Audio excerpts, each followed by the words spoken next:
ఈ యొక్క సమయాన్ని దైవ సేవకులకు అప్పగిస్తా ఉన్నా.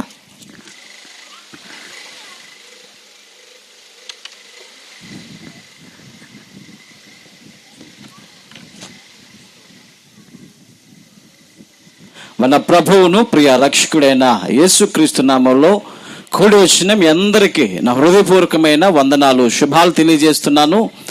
నాకంటే ముందు దేవుని వర్తమానాన్ని అందించిన దైవ సేవకులకు కూడా, వేదిక మీద ఉన్నటువంటి నా తోటి సేవకులకు కూడా నా హృదయపూర్వకమైన వందనాలు. ఈ సమయంలో ప్రియులారా, కీర్తనల గ్రంథం 78వ కీర్తన 4-5 వచనాలు ధ్యానం చేద్దాం. కీర్తనల గ్రంథం 78వ కీర్తన 4-5 వచనాలు. యెహోవా స్తోత్రార్హ క్రియలను, ఆయన బలమును, ఆయన చేసిన ఆశ్చర్య కార్యములను దాచకుండా వాటిని వారి పిల్లలకు మేము చెప్పెదము.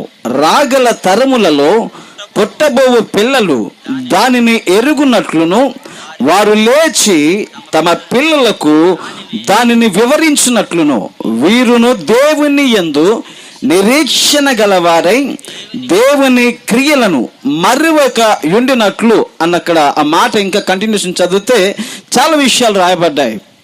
కృతజ్ఞత గురించి రాస్తాడు, యథార్థతను గురించి రాస్తాడు, దేవుని యందు భయభక్తులను గురించి, ఆయన ఆజ్ఞలను గురించి అక్కడ ప్రియులరా రాయబడిన సంగతులను మనం చదివి ధ్యానిస్తాం. క్లుప్తంగా విషయాలు, ఆ సందర్భాన్ని మీ ఎదుటి పెట్టాలని ఇష్టపడుతున్నాను. దయచేసి ఈ మాటల మీద ధ్యానమించండి నా ప్రియులరా. ఈ 4వ వచనంలో భక్తుడు అంటున్నాడు, స్తోత్రార్హ క్రియలు, దేవుని క్రియలను గూర్చి, ఆయన బలమును, ఆయన చేసిన ఆశ్చర్య కార్యాలను దాచకుండా వారి పిల్లలకు మేము చెప్తాము అని. ఎవరు ఆ పిల్లలు అంటే దేవుని పిల్లలు, దేవుని సమూహము, దేవుని సమాజం. ఆ సమాజానికి పెద్దలైనటువంటి వారు చెబుతున్న మాటలు, ఇదిగో మీరందరూ కూడా పూర్వకాలపు సంగతులను తెలుసుకోవాలి, పూర్వకాలపు మాటలను మీరు ధ్యానించాలని చెప్పి ఆసాపు భక్తుడు ఈ కీర్తనలో ఈ మాటలు చెబుతున్నట్లుగా మనం చదువుతున్నాం. 2-3 వచనాలు అంటాడు అక్కడ, నేను నోరు తెరచి ఉపమానము చెప్పేదను, పూర్వకాలపు గూఢవాక్యములను నేను తెలియజెప్పేదను, మాకు తెలిసిన సంగతులను, మా పితరులు మాకు వివరించిన సంగతులను చెప్పేదను. దేవునికి స్తోత్రం కలుగును గాక. హల్లెలూయా. నా ప్రియులారా, గమనించండి, ఈరోజు మన పిల్లలకు పూర్వకాలపు సంగతులు తెలియదు. మన పిల్లలకు దైవ సంబంధమైన ఆధ్యాత్మికమైనటువంటి విషయాలను గురించి ఈరోజు మనం బోధించలేకపోతున్నాం. ఆనాడు పితరులైనటువంటి పెద్దలు ఎవరైతే ఉన్నారో, ఇశ్రాయేలు తరాలన్నిటికీ కూడా జరిగిన సంగతులను, ఆశ్చర్య కార్యాలను, దేవుని మహిమను వివరించడం చూస్తున్నాం. దేవుని కట్టడలను గురించి పదే వారికి నేర్పిస్తున్నప్పుడు ఆ తరాలన్నీ కూడా ఆశీర్వదింపబడి దీవింపబడ్డాయి. వారు చెబుతున్న మాట, ఇదిగో మేము మా దినాల్లో ఇలాంటి విషయాలు విన్నాం, దేవుడు ఇలాంటి అద్భుత కార్యాలు చేశాడు, మా పితరుల పట్ల, మా పట్ల ఆయన చేసిన కార్యాలు ఎంతో ఘనమైనవి అని చెప్పి తన పిల్లల తరాలకు ఈ విషయాలను భక్తుడు ఈ కీర్తన రచిస్తా ఉన్నాడు. ఆయన అంటున్నాడు, పూర్వకాలపు గూఢవాక్యములను నేను తెలియజెప్పేదను, మా పితరులు మాకు వివరించిన సంగతులను చెప్పేదను. ఈరోజు తాతలుగా, అమ్మమ్మలుగా, నాన్నమ్మలుగా ఉన్నటువంటి పెద్దలైన మీరు మీ పిల్లలకి చెప్పగలుగుతున్నారా? దేవుని భయాన్ని గురించి బోధించగలుగుతున్నారా? ఇందాక చెప్పారు దైవజనులు, ఈ చిన్న పాపకు ఎంత చెప్పినా వినేటువంటి జ్ఞానం కానీ వయస్సు కానీ అమ్మాయికి లేదు. ఎదుగుతూ క్రైస్తవ బిడ్డలైన మనందరికీ ఒక ధన్యత ఉంది. ఎందుకు చెప్పగలరా మీరు ప్రియులారా? ఏమండి, ఒక్క నిమిషంలో చెప్పండి ఒక మాట. క్రైస్తవ బిడ్డలైన మనందరికీ ఒక ధన్యత ఉంది మన పిల్లలను బట్టి. ఏంటి ధన్యత? పసిప్రాయము నుండి వారు ఎదుగుతూ ఒక ఊహకు తెలుసుకుని దేవుని మందిరములో అడుగు పెట్టిన తొలినాళ్ల నుండి వారు పెరుగుతున్నటువంటి దినాల వరకు కూడా ఒక చక్కని సండే స్కూల్ అన్నది క్రైస్తవ సమాజంలో ఉంది. అందరిని బట్టి నేను ప్రభుని స్తుతిస్తున్నాను. హల్లెలూయా. ఇక్కడ ఉన్నటువంటి పెద్దవారు కానివ్వండి, అనుభవజ్ఞులు కానివ్వండి, ఇక్కడ దైవజనులు కానివ్వండి, మనందరం కూడా ఒక రోజున సండే స్కూల్లో అనేకమైన పాఠాలు నేర్చుకున్నాం. మన పెద్దలైనటువంటి అనుభవ జ్ఞానం కలిగిన దైవజనులు చెప్పనివ్వండి, మన తల్లిదండ్రులు చెప్పనివ్వండి, మన బంధుమిత్రులు చెప్పనివ్వండి, మన అన్నదమ్ములు, అక్కలు, వీరందరూ కూడా ఒక దినాన్ని అనేకమైన పాఠాలు నేర్చుకోవడానికి మన పసిప్రాయంలో సండే స్కూల్ తీసుకుని వెళ్ళిన ఆ దినాలు మనకు గుర్తుకొస్తున్నాయి. ఆ దినాల్లో కూడా, పూర్వపు దినాల్లో కూడా వారు దేవుని యొక్క మార్గాన్ని గురించి తెలుసుకున్నారట. రాను రాను కాలం మారుతా ఉంది. దేవుని వాక్యాన్ని ప్రక్కన పెట్టిన పరిస్థితులను బట్టి ఆశాపు భక్తుడు ఈ విషయాలు చెప్తున్నాడు. మీ పిల్లల్ని మీరు అలా గాలికి వదిలేవద్దు. వారు ఈ లోకమును అనుసరించి జీవించి తమ జీవితాలు పాడు చేసుకోకుండా వారు ప్రయోజనకరమైన జీవితాన్ని జీవించినట్లుగా గూఢ వాక్యాల వరకు నేర్పించండి. మర్మయుక్తమైన మాటలను వారికి బోధించండి. ఆయన ఆశ్చర్య కార్యాలు దాచకుండా వాటిని మీ పిల్లల తరాలన్నిటికీ కూడా చెప్పాలి అని చెప్పి మాటల్లో మనం చదువుతున్నాం. ద్వితీయోపదేశ కాండములో కూడా అక్కడ అంటాడు, ప్రియులారా, ద్వితీయోపదేశ కాండం 11:19 అంటాడు, నీవు నీ ఇంట కూర్చుండినప్పుడు, త్రోవను నడిచినప్పుడు, పండుకొన్నప్పుడు, లేచినప్పుడు వాటిని గురించి మాట్లాడుచు వాటిని మీ పిల్లలకు నేర్పాలి. ఏమిటి అవి అంటే దేవుని మాటలు, దేవుని ఆజ్ఞలు, దేవుని యొక్క వాక్యాన్ని ఈరోజు పిల్లలకు మనం నేర్పాలంటే మొదట మనం నేర్చుకోవాలి. నాతో చెప్తారా అమ్మా? మొదట మనము నేర్చుకోవాలి. ఈరోజు ఈ సందేశం ఎవరికంటే తల్లిదండ్రులైన వారికి, కూడి వచ్చినటువంటి బంధుమిత్రులు, స్నేహితులు, శ్రేయాభిలాషులు, వీరందరికీ మాటలు చెప్తున్నాను. మనందరము కూడా కుటుంబాలతో ఉన్నాం, పిల్లలతో ఉన్నాం. మనము నడిచిన మార్గాన్ని బట్టి, మనం ఎన్నుకున్న త్రోవని బట్టి మన పిల్లలు జీవించడానికి అవకాశం ఉంది. మన పిల్లలు మనల్ని చూసి నడుస్తారు. పిల్లలకు మొట్టమొదటి హీరో ఎవరు అంటే తన కుటుంబంలో తండ్రి, తన తల్లి మాత్రమే. వాడు ఏం చేస్తారో అదే. ఇదిగో ఏదైనా గొడవ పెట్టుకున్నా, ఏదైనా జరిగినా తన ఫ్రెండ్స్తో అంటారు, మా నాన్న వచ్చాడు. ఎవరు వచ్చారండి? మా నాన్న. మా నాన్నకి అన్నీ తెలుసు. మా నాన్న ఏదైనా చేయగలడు. నీతో గొడవ పెట్టుకుంటా నేను కొడతాడని చెప్పి బెదిరించి తీసుకొచ్చి అప్పచెప్తా ఉంటారు పిల్లలు. కారణం ఏంటి తెలుసా?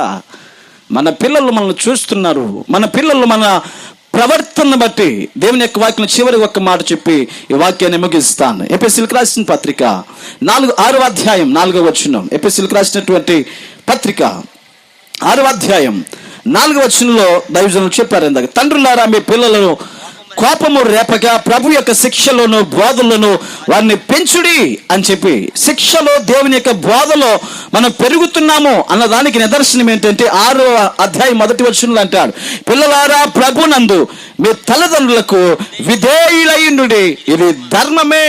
ఏంటి ధర్మం, ఏంటి న్యాయం అంటే దేవుని యొక్క వాక్యాన్ని బట్టి మన తల్లిదండ్రులకు మనము విధేయులై ఉండటం ధర్మం.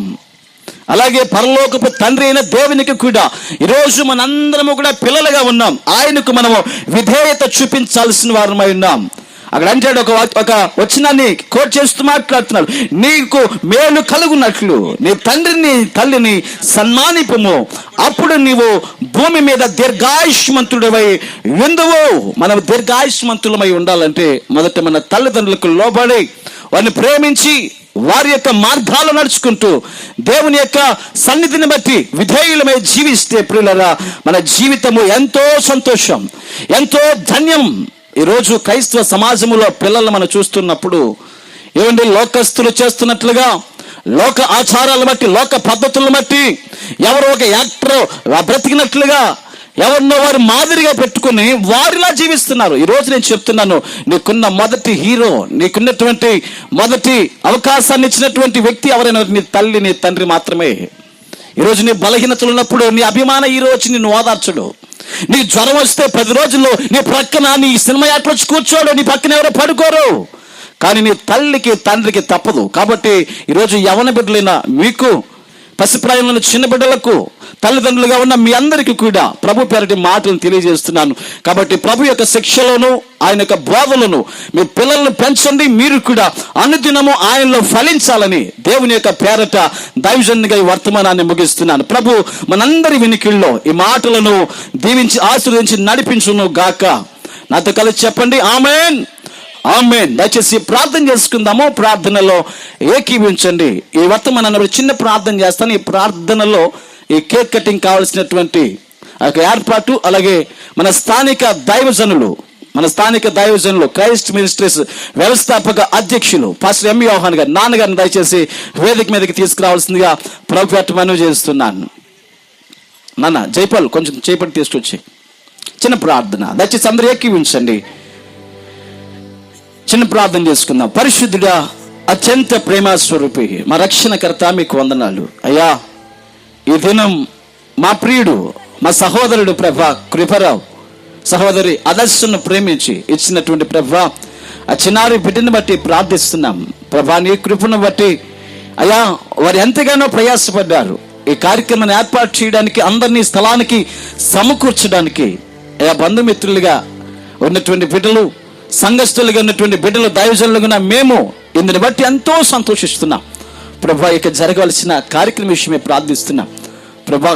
కేక్ కటింగ్ విషయంలో అయా బంధుమిత్రులు, అయా నాయన కుటుంబీకులు, అయా తండ్రి స్థలమందు కూడి బిడ్డను దీవిస్తుండగా వారి దీవెనలు బిడ్డ మీద నిలిచినట్లు నీ కన్ను దృష్టి నిలపమని ప్రార్థిస్తున్నాను నాయనా. ఆ బిడ్డను బట్టి తల్లిదండ్రులైన వారు, అమ్మమ్మలు, అయా నాయన తాతయ్యలు, అలాగే నానమ్మలు, తాతయ్యలు, బంధుమిత్రులందరూ కూడా ఆ బిడ్డను బట్టి ఎంతో సంతోషించాలి. ఆ రీతిగా ఆ బిడ్డను నాయన వయస్సు జ్ఞానమందు పెరిగినట్లు సహాయం చేయమని ప్రార్థిస్తున్నాను నాయనా. ఎంతవరకు విత్తబడిన వాక్య సందేశాలు అయా మా అందరి జీవితాల్లో ఫలభరితం చేయమని, మీరే సమస్తమైన మహిమ, ఘనత, ప్రభావాలు పొందుకోమని నజరేయుడైన యేసు నామములో ప్రార్థన అడిగి వేడుకొనుచున్నాము తండ్రి. ఆమేన్, ఆమేన్.